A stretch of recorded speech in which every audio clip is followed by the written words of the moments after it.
দীর্ঘদিন যার অনুপ্রেরণায় আমরা রাজনীতি করেছি,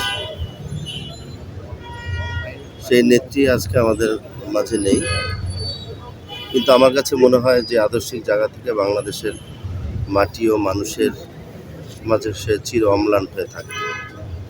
আমরা পিছনের দিকে যদি যাই, ফ্যাসিজমের আন্দোলন সংগ্রামের সময় যখন আমাদের মা দেশনেত্রী বেগম খালেদা জিয়া প্রতি সপ্তাহে 3 দিন 4 দিন হাজিরা দিয়েছিলেন, সেই হাজিরার সময় আমরা তার গাড়ির বাম সাইডে, আমার সেই পিছনের কথাগুলো মনে পড়ে, অনেক হামলা মামলার শিকার হয়ে তার গাড়ির বাম সাইড থেকে আমার মতো অনেক হাজারো নেতা কর্মীরা তাকে ভ্যান গার্ড হিসেবে তার বাসায় পৌঁছে দিয়েছে।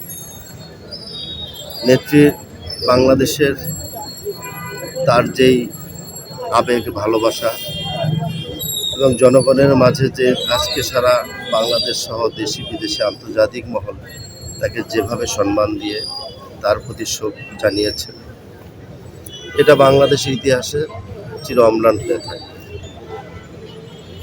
আজকে আসলে আপনাদের সামনে কথা বলার মতো অবস্থা বা স্বাভাবিক পর্যায়ে আমরা যে সাক্ষাৎকারগুলো দিয়ে থাকি, আজকের এই সাক্ষাৎকার কিংবা কথাটা আমাদের জন্য একটা খুব কষ্ট এবং বেদনাদায়ক।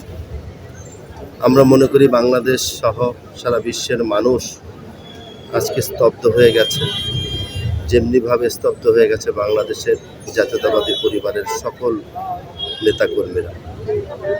আল্লাহর কাছে দোয়া করি আল্লাহ যাতে তাকে জান্নাতবাসী করে এবং ওনার মতো একজন মহাকাব্যের যে সমাপ্তি ঘটলো আজকে, আমরা তার কর্মী হিসাবে মনে করি সমাপ্তি নয়, সারাটা জীবন আমাদের মাঝে উনি বেঁচে থাকবেন। দল এবং দেশের জন্য কি অবদান রেখে গেছেন, এটা যদি দল এবং দেশের জন্য কি অবদান রেখেছেন সাংবাদিক বন্ধুরা আপনারা তো জানেন। অনেক নেতা নেত্রীর বাংলাদেশের জন্ম হয়েছে, অনেক নেতা নেত্রীর বাংলাদেশ থেকে বিতাড়িত হয়েছে। একমাত্র নেত্রী দেশনেত্রী বেগম খালেদা জিয়া সব সময় জনগণের পক্ষে ছিলেন। জনগণকে ছেড়ে তিনি, তার প্রিয় মাতৃভূমি ছেড়ে তিনি কখনোই দেশের বাইরে যাননি। আজকে সোশ্যাল মিডিয়াতে সয়লাভ হয়ে গেছে তার সেই বক্তব্যগুলো, যে বাংলাদেশ আমার ঠিকানা, এই দেশের মাটি মানুষ আমার শক্তি, সয়লাভ হয়ে গেছে। স্বাভাবিকভাবেই এই দেশের মানুষ তার ভূমিকা নিয়ে, তার আবেগপ্রবৃত সেই বক্তব্য নিয়ে এখন কান্নায় জর্জরিত হয়ে আছে। দেশনেত্রী বেগম খালেদা জিয়া শুধুমাত্র ক্ষমতা নয়, বাংলাদেশের মানুষের অধিকারের যেই জায়গাটা, স্বাধীন সার্বভৌমত্ব রক্ষার জায়গা, সেটি সে পালন করেছে।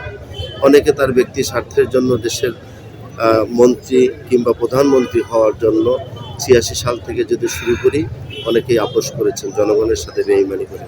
একমাত্র দেশনেত্রী বেগম খালেদা জিয়া তার ব্যক্তি স্বার্থ উপেক্ষা করে জনগণের স্বার্থ রক্ষার জন্য সে আপোষহীন ভূমিকা পালন করেছেন।